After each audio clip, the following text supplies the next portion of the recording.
notice about this analysis?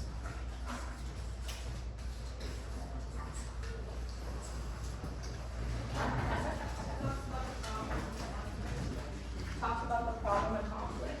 With, about what? Gender norms.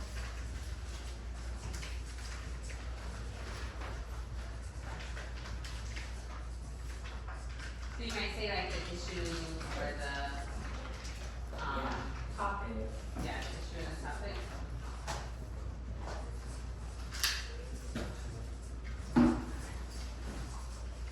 Can someone, say what else they noticed in this paragraph?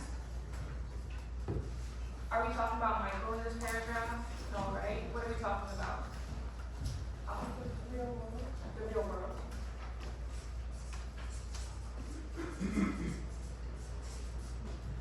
And with the real world, what comes? What is the first two words we see? Society.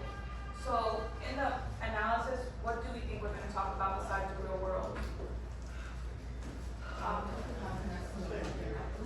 Connected to look at Michael. Do we see that in the analysis? For connected to book and Michael, did we do that in the unpacking? So that's for the unpacking before the analysis. In the analysis, when we move on from Michael, we're moving on to what? The real world, society, what's it, life? Talking about life. That's society. And society.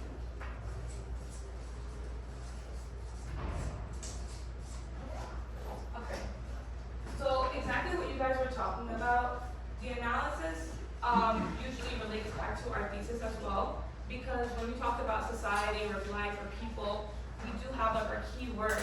Some of us like are talking about self-acceptance, identity, sexuality, all these different things. We have to relate it back to the thesis in the analysis as well. We have to make bigger connections to people, society, and human nature. So when we're talking about norms and societal, like, inherency, like what is the norm and what is the book doing that is not the norm, that's relating back to human nature and people and society. We also have to think about what the author wants us to, what the author is communicating to us about these different topics, about the real world through Michael. And the analysis is about 2 to 3 sentences long, so not too long, but once we unpack, like we're talking about, then we move on to the real world and society. And that's what we're basically going to be doing today. And can somebody read step 1 of our analysis?